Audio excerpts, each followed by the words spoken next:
everyone, I'm Sam. And I'm Kaitlyn. And this is Team Get Ovary It. We're an all-female team participating in the greatest motoring adventure on the planet, the Mongol Rally. We'll be driving 10,000 miles across mountains, deserts, and unknown terrain. And along the way, we hope to spread our feminist and environmental ideals. Join us here as we share our stories, thoughts, and interviews as we get ready for the Mongol Rally 2021.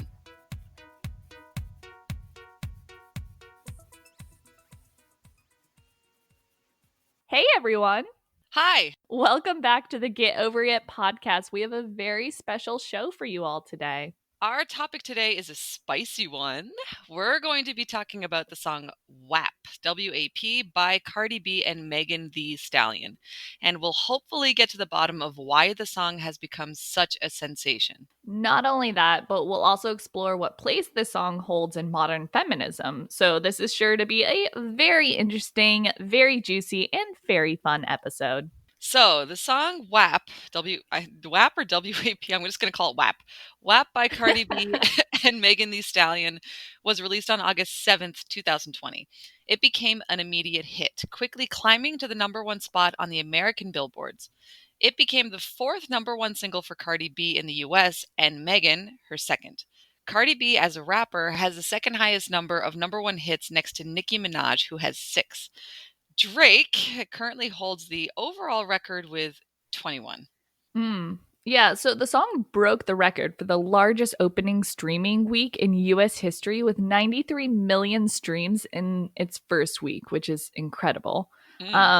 And it debuted at the top of multiple charts. So Cardi B became the only female artist rapper to have Hot 100 #1 singles in 2 decades, the 2010s and 2020s. So go Cardi B. Yeah, go Cardi B. Congrats, girl.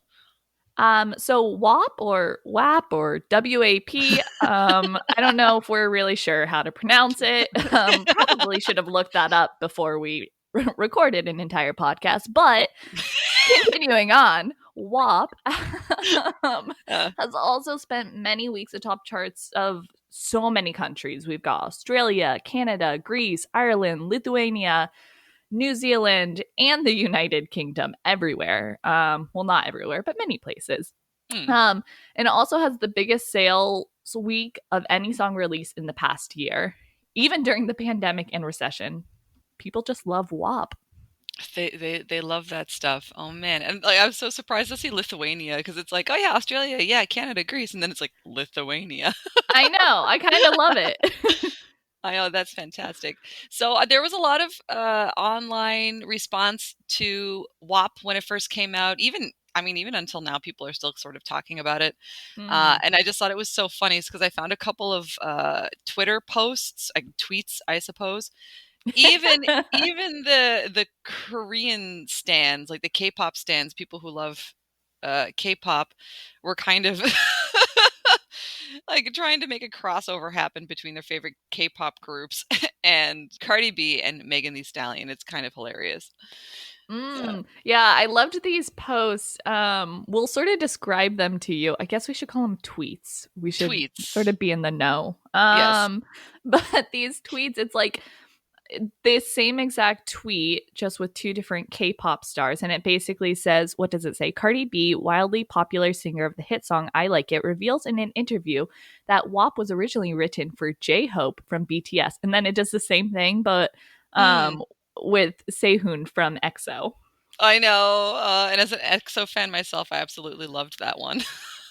Yeah, it's just like, oh, yeah, he's so handsome. They both are, aren't they? Yeah, ain't that the truth? So, but as much fervor and love the song has garnered, it has equally attracted a lot of criticism and negative reactions, particularly by conservatives and Republicans. So a couple more tweets, and it's kind of like, to me, it blows my mind that career politicians are commenting on a song like this with such venom. So there's this dude named James P. Bradley who I think he was like, he was running for election in California or something. But so in a tweet he wrote, Cardi B and Megan Thee Stallion are what happens when children are raised without God and without a strong father figure. Their new song in quotation marks, the hashtag WAP, which he says he heard accidentally, made me want to pour holy water in my ears, and I feel sorry for future girls if this is their role model. Oh my gosh. And then to follow that up, he said, secondly, while I personally take offense to the lyrics and messaging of this song, I absolutely respect her First Amendment right to make it. So, you have to respect that freedom of speech, I guess. Also, he continues, surprised that Twitter doesn't mind this kind of free speech, but has a problem with conservative free speech. So, okay. Again, that kind of imaginary rhetoric that Twitter is out to like against conservative party members. Oh, okay. Mm. I So just this is ridiculous. Like he has no business it making those kind is. of comments. I actually looked this guy up because I hadn't really heard of him before. And so I Okay. was curious because I was like, okay, he's running in California. Anyone that doesn't know, I'm in California currently. It's where I was raised. And so I was like, who is this dude?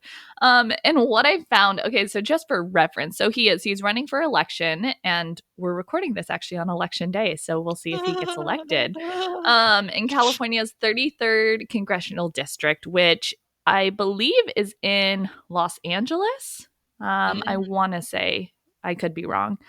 But this guy, so like in addition to his comments on WAP, just like for perspective on who this guy is, he also wants to remove the mandatory vaccination for school law, which basically says like you need vaccinations to go to school in California. Oh my god. Um, and he wants to remove a law that says, and I'll like quote it, doctor patient information must remain private as stated by the Hippocratic Oath. He wants to repeal that. What? Yeah. That doesn't make any sense. No. Like I feel like those two rules are just like they're sort of like mutually exclusive sort of in some way. Yeah, and there's more. Like we'll link in the description his website, and you can sort of look at like where he stands on all the issues, and it just makes you want to like throw something out a window. um, but yeah, so I mean that's just one example of sort of like the Republican reaction to this song. But the thing is, like, and Kaitlyn and I have talked about this, like Hmm. we haven't really ever heard or seen reactions like these to songs by male artists before. So Hmm. it is clearly sort of like the difference in the gender of the artist and how people respond to, I guess, sort of sexually explicit lyrics. Yeah, absolutely. And I'm not going to say it doesn't happen. I think that male artists, especially when they release like a very explicit song, like I think Eminem got some flack for some of his stuff, but it's not to this extent. It's not on this scale. Like people are not saying Mm. like Eminem, I feel sorry that he didn't like his he doesn't have a mom in his life, or they didn't say, I need to pour holy water in my ears and these people are godless heathens. Like I've never really heard like that much venom before this. And I think it is solely based on like the gender of the people singing the song, which is ridiculous. It's crazy. It's Yeah. what I call a double standard. So yeah, of course. Apparently, Cardi B and Megan Thee Stallion were surprised by the visceral reactions of some Republicans and conservatives, but it doesn't really bother them at all. On the contrary, the artists are pleased with the fame of their song and the attention it's getting, of course, as they should be. Yeah. Hmm. Yeah, and you know what? Like I think there is something it's like all what is the saying? Like all bad press is good press or like any Exactly. press is good press. Like it is. It's directing attention to the song and they deserve all Yeah. the listens, I think. And I mean, part of what got this, because I live in Korea. This song, I've heard this song at, actually, I was getting pizza in one of the bar areas, and this song came over the radio at the pizza place, and I was just like, wet ass, I was like, I was jamming. Was You- it the cuz there are two versions of the song, right? So there's you know Oh, wet and the gushy. Yeah. yeah, the wet and gushy, which is the radio edit. It was not the radio edit, of course. It's Korea, so they play the full version. So I'm just like eating my pizza, you Oh, know, I love that. singing along to the lyrics. Perfect Oh, soundtrack. it was fantastic. The accompanying music video, if you haven't seen it, it's visually entertaining and has a lot of sexual imagery. And they Mm, changed the lyrics, as we just said, from wet ass pussy to wet and gushy, which mm. apparently I was reading Cardi B. said she really didn't like saying wet and gushy. She thought it sounded more explicit than wet ass pussy, which it kind of does. It's It like kind of adding an does. extra adjective in there. It's like Um, whenever I say moist. yeah, yeah. She also apparently, I think, correct me if I'm wrong, world, but I think she said that's one of the words that she was like, you'll never hear moist in one of my songs because she hates saying it, as a lot of Oh. people do, I Oh, I think. oh, I love it. I do too. I think it's such a like you either love or hate it, but Mhm. I like it. um so yeah, so it says wet and gushy, and some other lyrics were also changed, which that's the radio edit.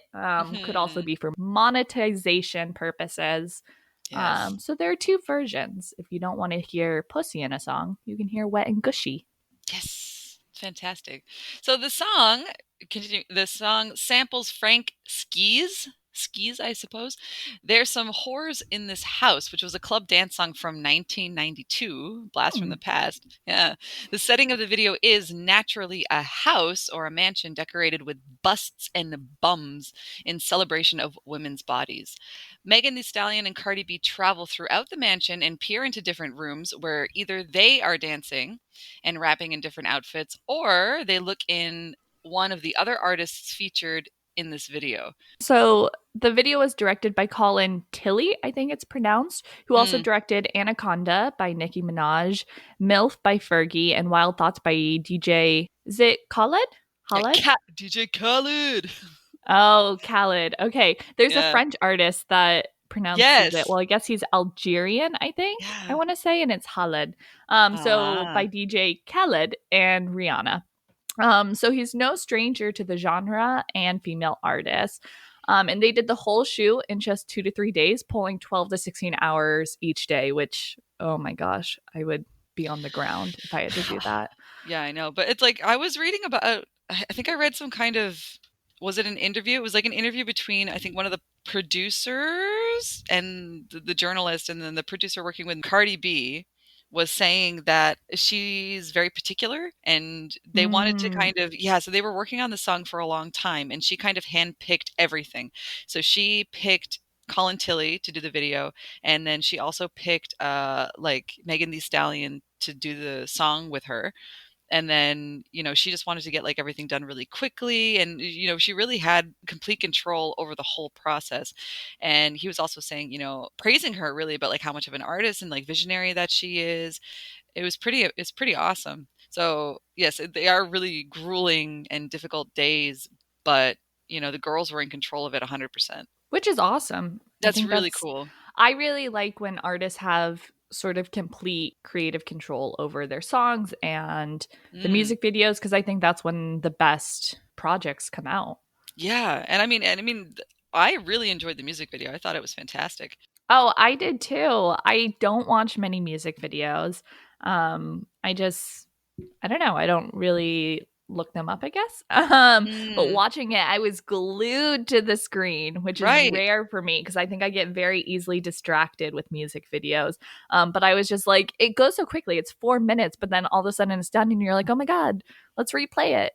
Yeah, and there's a lot of really interesting things going on. There's, beautiful visuals and stuff. Hmm. Excellent costumes, perfect dancing, and it suits the lyrics like to a T. It does, yeah. Everything. Really It's good. planned perfectly. Like there's not anything out of place in it.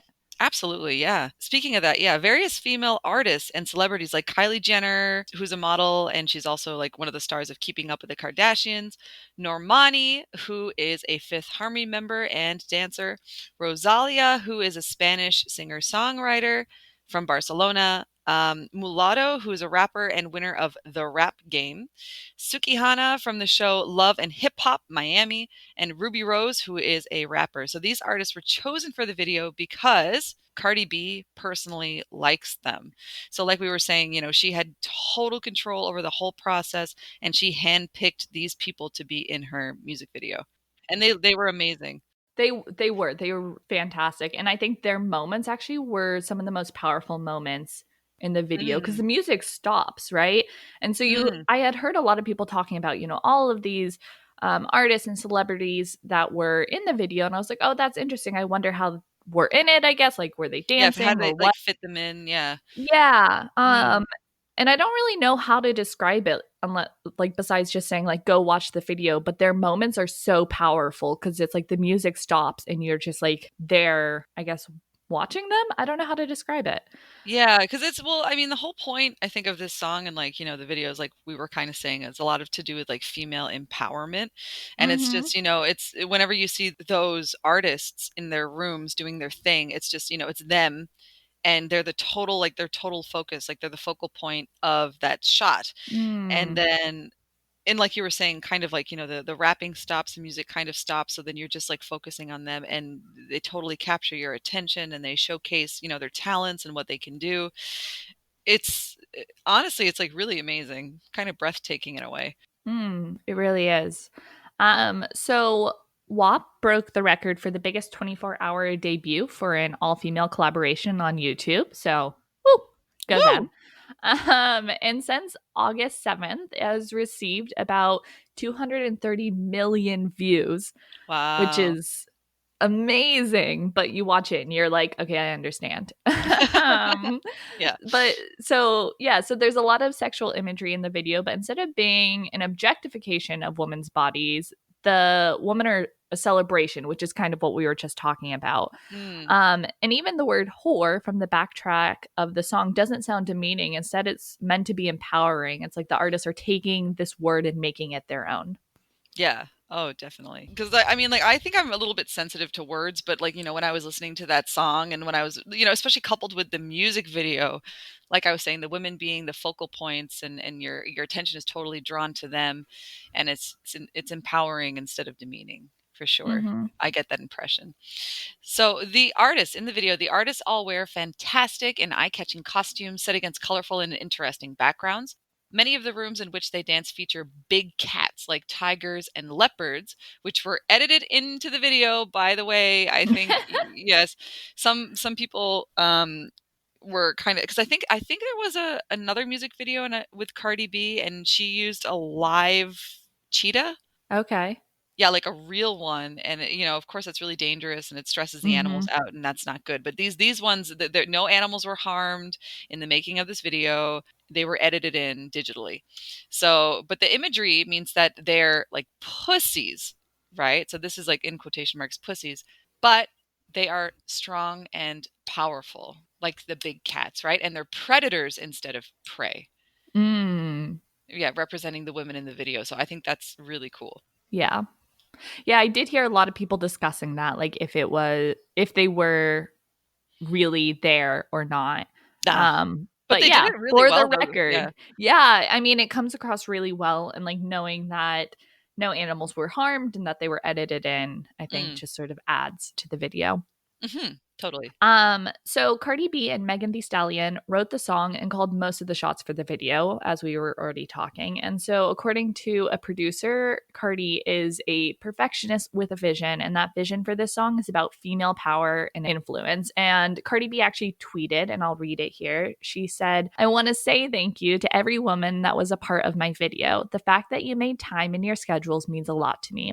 It was so important for me to include different women that are different races and come from different backgrounds, but are all so powerful and influential," which I love. And that comes across in her video and in her song. And I think it is. It's really powerful. Yeah, absolutely. So, of course, she was saying she was thinks of it in a very positive way, as we do. But of course, not Mm-hmm. everyone sees the video that way. And there have been plenty of reactions to the video, both positive and negative. So, the dances from the video have often been copied or parodied on social media platforms like TikTok. And there are some videos out there from countries where English is not the first language of kids dancing to this song. So, Hmm. I shared with Sam a video of this little like 3-year-old Chinese kid on something that's similar to like America's Got Talent or like the X Factor. What's it called? I don't really watch those kinds of TV shows, but there's a panel of judges and they're, judging the talent of one person on the stage. And so this 3-year-old kid is just like busting a move to this song. And it's fantastic. I mean, it's really funny. But at the same time, some people think that this song is not appropriate for children. There's been like some tweets. So one tweet that I found said, "I work with kids. Most days I witness little girls singing WAP and writhing around on the floor." So copying the dance from the music video. And she's saying, for the WAP is feminist crowd. This is what women were beaten and imprisoned for. So 5-year-old girls could gyrate around the schoolyard singing about violent sex. Have a think, she says. Well, first off, I don't think the song is about violent sex. At least that wasn't my interpretation of it. Yeah, no, I don't think so either. Um, I don't know. I do have thoughts on it. I mean, so Mhm. both Caitlin and I have worked as teachers for kindergarten age children. And Mhm. so, I mean, I think, okay, so my thing is, I think the song's amazing. I love the Mhm. song. I think it's empowering. And I think if kids are going to grow up listening to men describe sex in songs, like they should be able to listen to women describe sex as well. Oh, Um, right. and if you don't want a 3-year-old or a 5-year-old hearing this, then like that's great. That's your prerogative. But also make sure you're not letting them listen to songs about, like sexually explicit images from male artists as well. Cause I think there is like a double standard in regards to Mm. like what kids can listen to. Yeah, and I think a lot of it that's so true. It's like, okay, accidentally hearing the song over the radio, like no matter how much you're trying to kind of shelter your kids from those things, if that's what you want to do, is one thing. But then, Mm. how are these kids getting hold of the video is another thing altogether. Because there's tons of things in place to protect them from that. I mean, there's a lot of parental Mm-hmm. controls, even on YouTube, and it's just some of it, and some of these things I'm just like, well, just control your what your children watch better. Yeah. Yeah, and like, if you really feel that way, then take responsibility as a parent and take the steps necessary to shield them from that, if that's what you want to do. And if not, it's a good especially for older kids, it's a good opportunity to have like a very serious and meaningful talk with them. Mm-hmm. Yeah. And I think like so this tweet is coming from someone who works with kids. It seems like it might be in a school setting. Hmm. And so like the thing is your kids aren't going to be watching this video at school, right? Right. Like this isn't the type of music that you show to kids at school. It's not even the type of music or like video you would show I think in a high school setting. Like Yeah. this is like it sounds like if she's seeing little girls singing and dancing to this song, then their parents have probably chosen to show it to them. And then that's the parents' choice. Yeah, right. Yes, and I mean, if she really has, like, that much of a if it's causing that much problem in the classroom, then it's like, talk to the parents about it, Mm-hmm. don't or even talk to the children about it, be like, and that's a good teaching moment too. It's like, there are Yeah. times and places for appropriate things, and this is not one of them. You can do that at your home, but don't do it at school, you know? There Mm-hmm. are there are ways to approach it that are more positive than whatever this tweet is saying, I think. Yeah. And I do Mm, understand, parents saying, like, I don't want my kids listening to a sexually explicit song. sure. But like if that's the case, like look at all of the songs that your kids are listening to because I'm sure there are more like sexually explicit songs or like other sexually explicit songs that have been Yeah. introduced to them. So this isn't the first one and I think it's taking on a lot of flack for that Mhm. when I think there are plenty of other songs that could sort of also be taking that flack if that's sort of the flack you want to dish out.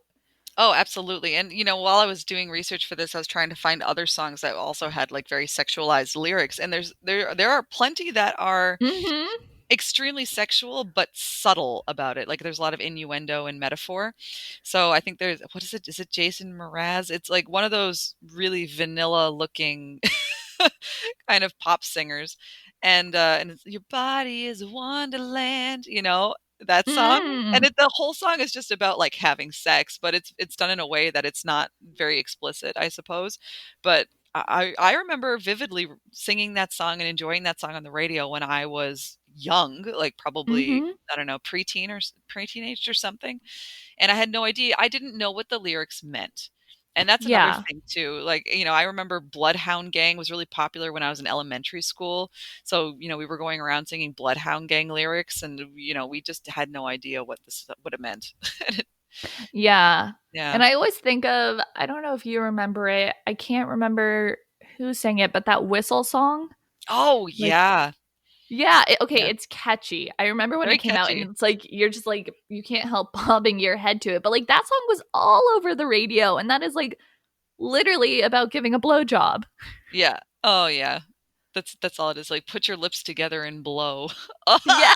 It's like I'm like you listen to it and you're like it's not even trying to sort of speak in innuendos. It's just like, yeah, this is it. And like there are so many songs like I mean, I can go on a rant about Ed Sheeran's Shape of You. That Oh, song rubs me the yes. wrong way so Mm, much. And everything about it, I'm just like it just feels very objectifying to me and I really really don't like it.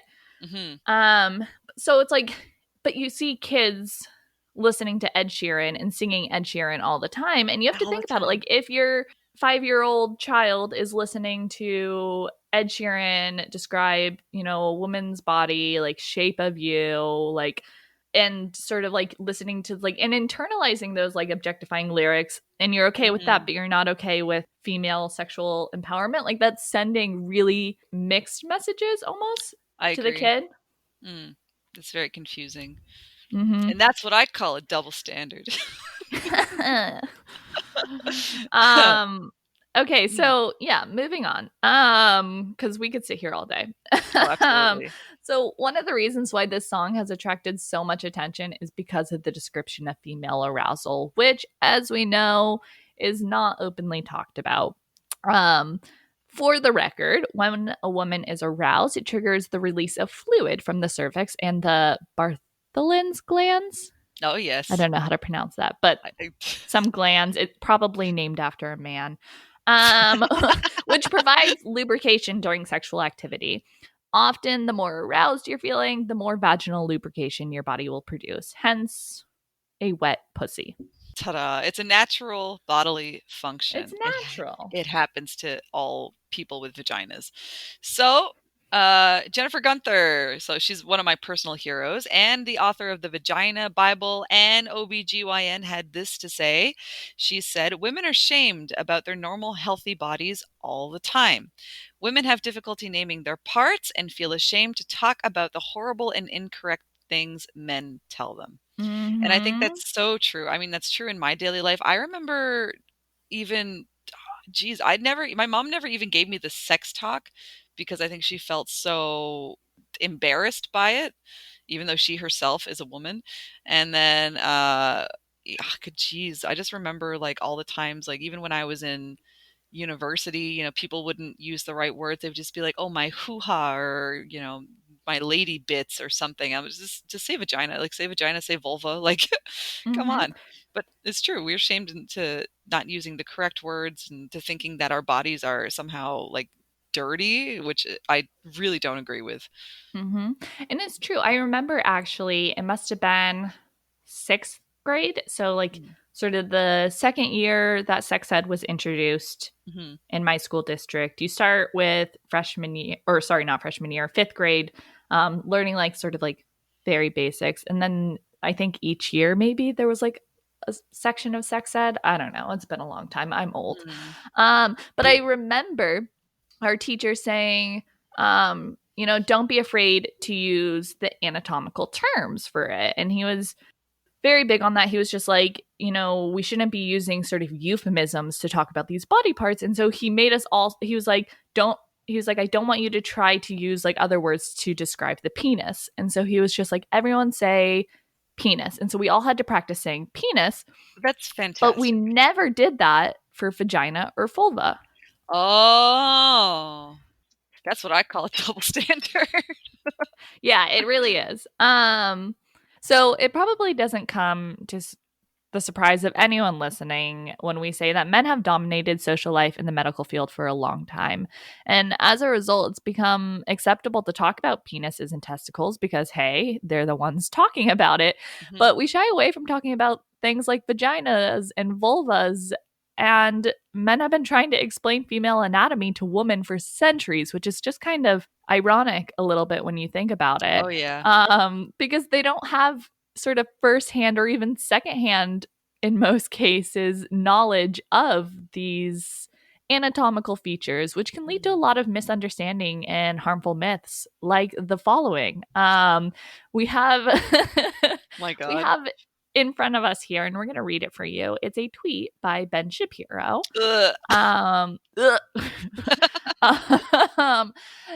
as you can tell from our reaction, we're not a fan of the tweet or the person. But this is what he says in his tweet. He says, as I also discussed on the show, my only real concern is that women involved who apparently require a quote bucket and a mop end quote get the medical care they require. My doctor wife's Yeah. my Oh, okay. So his wife's a doctor. My doctor wife's differential diagnosis, bacterial vaginosis, yeast infection, or trichomonas. I think so. I don't know how that's pronounced, but you get the idea. Oh my gosh. Yeah, that's absolutely nuts. So Ben Shapiro, if you don't know who he is a media person and conservative political commentator. So with this tweet, it's trying to convince listeners that there's something medically wrong with the artist that created this song. And by extension, it's kind of trying to convince his listeners that any woman who gets wet has something wrong with them, which is shameful. First off, I guess it's ridiculous. And secondly, it's not true. Yeah, and he got a lot of backlash for that tweet. One response we saw said, that's a lot of words to confess that he's never made his wife wet, which may be true. In response to internet heckling, he tweeted, my wife and I both know there are much more important things in marriage than sexual satisfaction. Oh, Oh, I'm real sorry. Ben, Yes, he just Benny boy. he just admitted that he doesn't know how to please a woman and that he doesn't care. That's the worst part, I think. Yeah, and I mean, I don't know. I don't know his wife's experience. I don't know what, I mean, she's a doctor, apparently. I don't want to sort of discredit what his wife is saying because if she is a medical professional, good for her. She definitely has more expert knowledge than I have, but I've just heard so many doctors come out and say there is nothing wrong Mhm. with having a quote unquote wet pussy. And I mean, we talk about it with a gynecologist in our previous episode. There is no sort of right amount of discharge or moistness, I guess you could say. Yeah, and it's a natural process of arousal. It's there to help you with intercourse. It's your natural lubrication. So, I don't know, man. That's a lot. So, and also, I also wanted to point out, for the record, Megan Thee Stallion is currently studying to become a health administrator. So, I'm sure she understands the importance of health education and normalizing female bodies. Yeah, exactly. I mean, and I think that's a super important point to bring up because I haven't heard that a lot in the conversation around the song. You hear a lot of, I think, medical professionals weighing in, giving their input. But I mean, Megan Thee Stallion is studying to become a health administrator. Like she Yeah, knows about this stuff. yeah. Um, so yeah, so you have like the negative reactions from conservative politicians, conservative spokespeople, not surprising. We sort of all know where they stand. But there have also been other negative reactions that have come from the feminist community. So we have Deanna Lorraine. Is that how Yeah, she pronounces her name? yeah, I think so. So she is a Congress member, Republican from San Francisco, California, and she tweeted Cardi B and Megan Thee Stallion just set the entire female gender back 100 years with their disgusting and vile WAP song, Yeah, which I think is an exaggeration, if not inaccurate. yeah, and I mean, like, she's not the only one who said that. I've seen that kind of rhetoric from a couple of male commentators, and then I've seen some tweets from like other women about that too. And I think it's just here's the thing. I mean, there's so many different people in the world. There's some people out there who are very outspoken I guess, about their bodies and their sexuality, and there are those who are more conservative. And that's fantastic. Everybody or everyone is entitled, and everybody should be entitled Mhm. to their thoughts and what they want to express and like what they want out in the world. Um, but I think this is sort of uncalled for. It's a little bit extreme. It is, yeah, and I mean, I feel like you see so many different definitions of what feminism is, and we could get into that, and that's like an entire podcast in itself. Ooh, good But idea. yeah, it is actually. We probably Oh, should. yeah. Let's talk about feminism. Huh. Um, but I mean, I guess let's talk about her because I think once we know a little bit more about her, we'll understand what Yes. her quote unquote feminism is. That's absolutely true. So, Dana Lorraine, so she's written a book called Make Love Great Again, which if some of you are getting triggered, it's very similar to obviously Make America Great Again. So I think we can understand what her political alignment is. Mhm. So the description of the book is also telling. So I read this on, it was it Amazon, I think. So part of the description reads, she boldly explains the forces that have created a generation of adult man children hooked on video games and pornography, and single women who unknowingly repel great men away, yet are lonely, overworked, and much less happy than women of 50 years ago. So, I mean, if she thinks that women were truly happier 50 years ago than they are today, I think she might be a little mistaken about that. Yeah, this was actually a conversation I had with my French tutor this week because in our Oh, French book, one of the questions that we were asked was if you could pick a period in the past, like a time period in the past that you would go live in, when would you pick? And I remember reading the question being like, oh no. Because I mean, for the most part, unless you're white, straight male, mm, then like returning to a time in the past isn't going to be better for you. If you're a woman, if you're a person of color, if you're any form of minority, that's not going to be like you don't want to go back 50 years ago. I don't think any woman today would say, yeah, you know what? Let's head back 50 years ago. I could do with a few less rights. oh, dude. And like we talked about this on our previous podcast when we were speaking to Dr. Celestine. But even, just medical care 50 years Mm-hmm. ago was abysmal. I mean, it's not perfect now either, but it's much better than it used to be. And then I was not reading, I was listening to an American history podcast, and they were talking about how women were not allowed to participate in like big running competitions because the prevailing thought was women couldn't run more than 1 mile because if they did, their uteruses would fall out. And this was in the 1960s and the 1970s.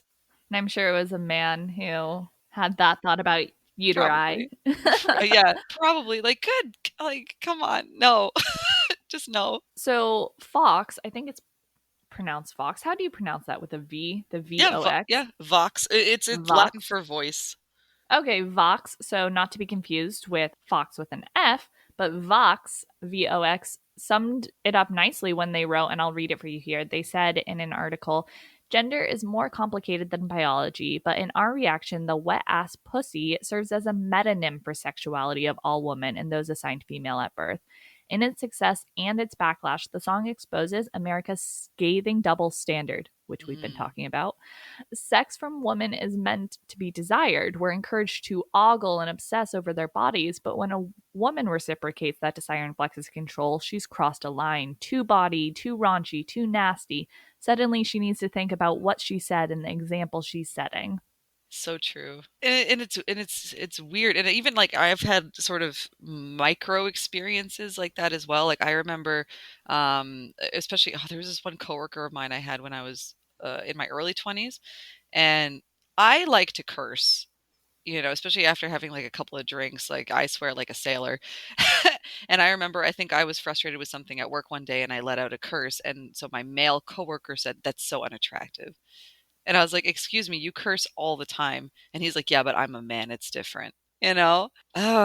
And just yeah, those double standards like really get to me. Something that's fine for a man, but yes, like when a woman does it, it's for some reason unacceptable. And we need to change that. We need to change that. We do. So, in response to a tweet by Stephanie Hamill, who I'm not sure who she is, and probably some other kind of celebrity. So she says, like we were talking about, in the era of hashtag Me Too, how exactly does this empower women? And then so she says, leftist, I'm Cardi B. Feel free to chime in. Thanks. So she's challenging the assertion that this song is empowering. So then Cardi B replied, it says to women that I can wear and not wear whatever I want, or yeah, whatever I want, do whatever I want, and that no still means no. So Stephanie chime in. If I twerk and be half naked, does that mean I deserve to get raped and molested? I want to know what a conservative woman like you thinks. Mm. I love this. I That's mean, a very it's powerful tweet. Cardi B really calling out this Stephanie Hamill, saying, like, your sort of mentality right there in that tweet is very victim blaming. It's saying, oh, like, if you're going to be sexual like that, then, like, that's not empowering. Like, like that goes against me too. But I think it's the opposite. It's saying, Mm, like, like the onus shouldn't be on women to not get raped or assaulted. Like, it doesn't matter how we act or how we express our sexuality or don't express our sexuality. Like, it doesn't matter. There's no reason that a mm. woman should be raped or molested for Yeah. something that she's doing or not doing. I said, yeah, and I seriously can't express that enough. And I mean, for all of the people who tell me it's like, oh, well, if she wasn't drunk or if she wasn't wearing those clothes, then nothing would have happened. And that's not true. Because I remember reading this article about this guy, and he was chatting with this girl online. She was 14 or 13. And, he got it into his head. It's like, okay, yeah, I'm going to go and have sex with her. And she was 300 miles away from him. But he had the desire to go rape her, I guess. So he was able to he walked part of the way, and then after a while he like got a free ride on a bus somehow. But it's just the effort that it took to even just reach that girl is insane. So it's, rapists are going to rape regardless of, what women are wearing or what they're not wearing. Mm-hmm. It's nothing to do with women, and it has like 100% to do with the rapist. Yeah. So rapists should just stop raping. Oh, That's simple. I agree. Yeah. Oh, it drives me nuts. Hmm. Well, so I mean, I think we sort of like mentioned this like already, but explicit songs are nothing new. This WAP song isn't sort of this like whole new genre that's like entering onto the scene. Like explicit songs have been around. And it, maybe it's because of the era or the popularization of the internet, but I don't remember explicit songs blowing up like this in the past. Nah, me neither. Um, like maybe there would be some grumblings, from Mm, like a small group of people, but nothing like the reactions the song is getting. mm. Um, and I mean, it could be like most songs by female artists about sex have either been romantic in nature or talked about it sort of in euphemistic, indirect ways until WAP. Yeah, I agree with that. And definitely there's always like an element of romanticism. And I think that this one kind of lacks that because it's purely like, I think it's purely about like sexual satisfaction, Mm-hmm. which I think shocked a lot of people. Like, what, women enjoy sex? Well, historically, a lot of people didn't believe that women could enjoy sex. They didn't care that women enjoyed sex, and it's just like, like until today, that thought has been prevalent in people's minds, which is ridiculous. But anyway, Yeah. there it is. So just to compare, right? So male artists, on the other hand, are free to say whatever they choose. So here are some choice lyrics by male artists from over the years. So I'm just going to read like kind of the best parts of some songs. So in 2008, I remember singing this song when I was in high school, I guess it was, but Lollipop by Lil Wayne. Right, so it's like she licked me like a lollipop. She licked me like a lollipop, lollipop. Shoddy, wanna hump, I'd like to touch your lovely lady lumps. Man, I ain't never seen an ass like hers. That pussy in my mouth had me lost for words. Yeah, it's like not even the first time pussy has been in a song. Like, No! what year is this? 2008? 12 years 2008. ago? Yeah. I don't remember anyone making a fuss about that. None. No, not at Mm. all. And then another song. Oh my gosh, this is 1995. So 95. throwback, Doing It by LL Cool J. So some choice lyrics here. I want to knock your block off, get my rocks off, blow your socks off, make sure your G spot's soft. We're Oh, talking about the G spot here. No one made a nice. fuss when that happened. I love it. And then I don't know this song. What is this? Yin Yang Twins Wait? Oh yeah, wait, but it's called the Whisper Song. Oh, okay. The Whisper, that was a huge song. Really? I'd have Yeah. to listen to it again. I don't know if I remember it. So we have the Whisper song from 2005. Uh-huh. Um, let's see. I'm trying to find sort of the best lyrics to read here. Those are all the best. They're all the best. Okay, let's just read them for you guys. Hey, Yeah. Shorty, I like the way you ass it up. I'm only Yeah. whispering because I'm just trying to fuck. Oh, go ahead, move that ass, give a G a chance, and let me clog the gap in your pants. I can tell you a freak by the way that you dance. Oh, yeah, hold your legs up, baby. Scream my name like a fan. I mean, these are like sexually explicit lyrics, I and love you the do give. not get.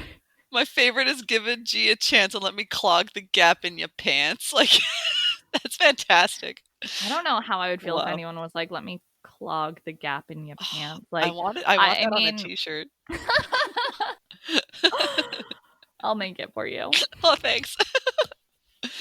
But yeah, I mean, like, absolutely insane lyrics. And then, of course, I think I mentioned this before, but when I was extremely young, I think I was in elementary school, we were singing that Bloodhound Gang song. Oh, God, what's it called?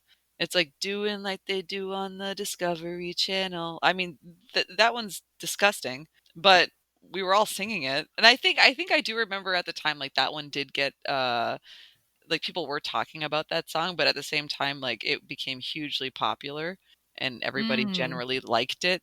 So, Yeah, I mean, I feel like most of these songs that we've mentioned, like, they're songs that like people sing all the time, like mm, word for word. And it really isn't until WAP came along that people are like, oh, well, we yeah. can't sing something so sexually explicit or expose it to the young children. But the hmm other songs people had no problem with. Well, even now I'm thinking about it too. Like even Anaconda by Sir Mix-a-Lot. Like, yeah, that's also a pretty gross song. Now that I'm thinking about the lyrics, There are so many. so many, so many. uh, But the difference is who's singing them. mhm. Mm, Because men are allowed to be direct with their words and desires, while women are encouraged to either take a back seat to men or voice their thoughts in more subtle ways. But like, why do women in relationships drop hints instead of clearly saying what they want to do, or sorry, hmm what they want to do and what they want their partner to do?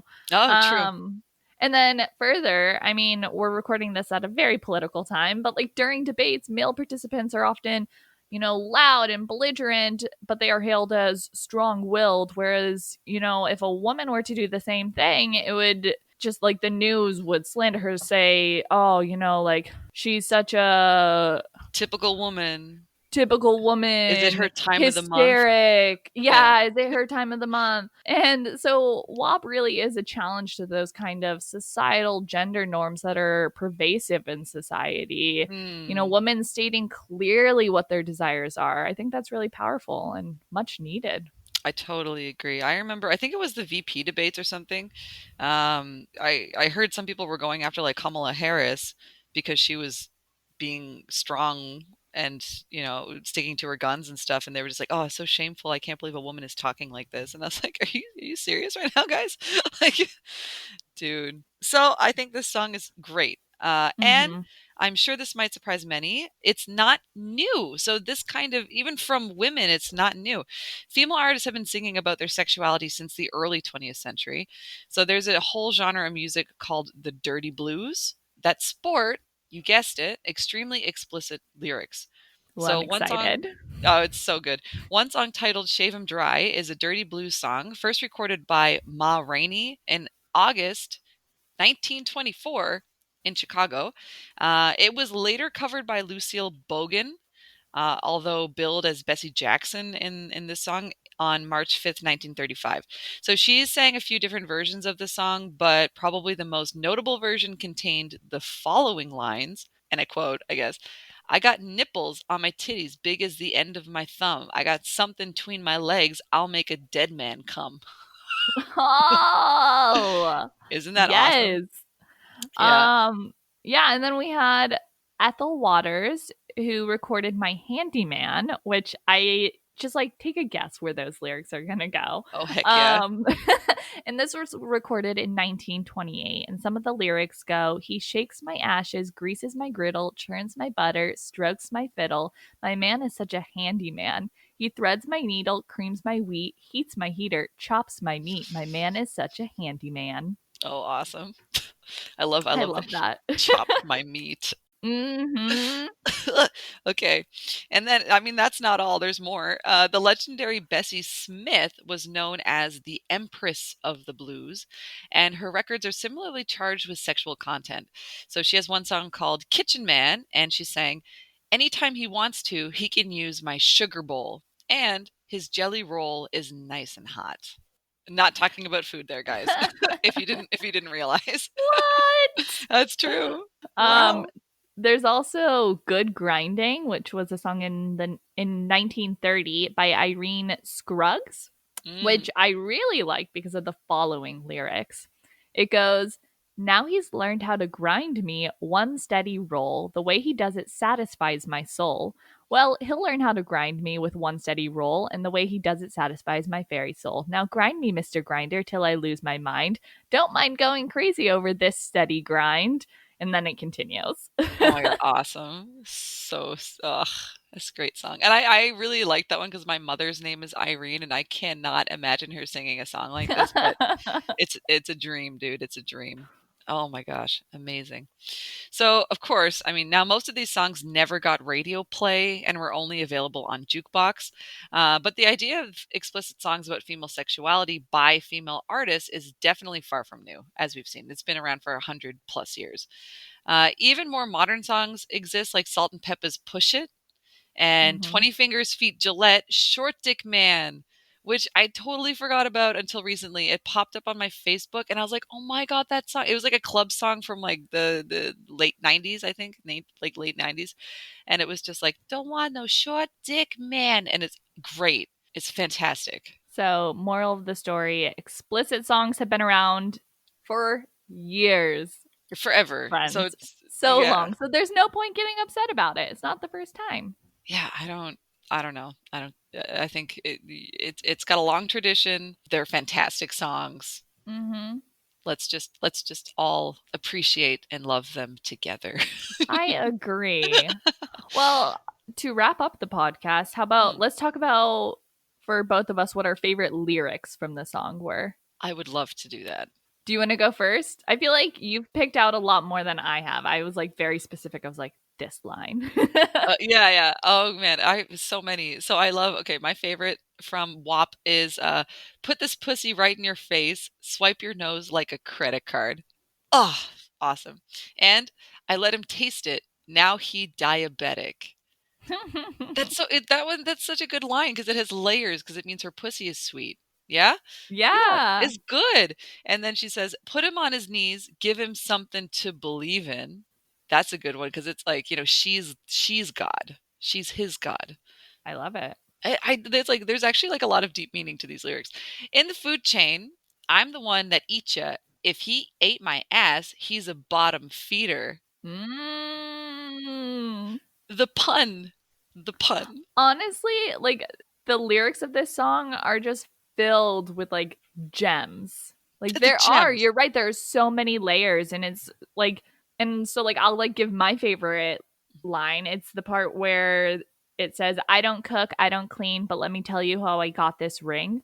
Like Mm, I love that. Like all of these songs or all of these lyrics sort of just like subtly undermine all of these like sort of social constructs of what we have for gender and femininity. And I mm. love it. Like, yeah, I don't Yeah. cook, I don't clean. Like, you don't need to do that to get a ring. Yeah. Right on, man. Power to you. Yeah, and I think it's just like the writing in this actually song is fantastic, and the beat is good, and the music video was good, and everything is good. Everything about it is perfect. Yeah, I actually really enjoy this song. You can't tell by the end of this podcast what our stance is. We love it.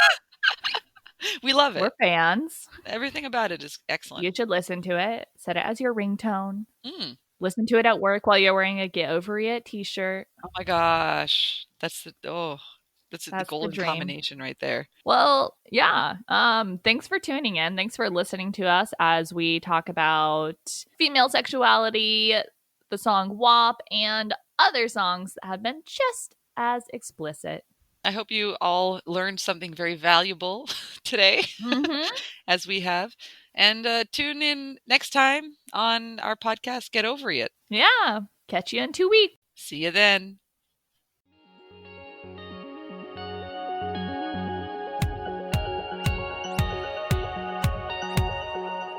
That's it for today, folks.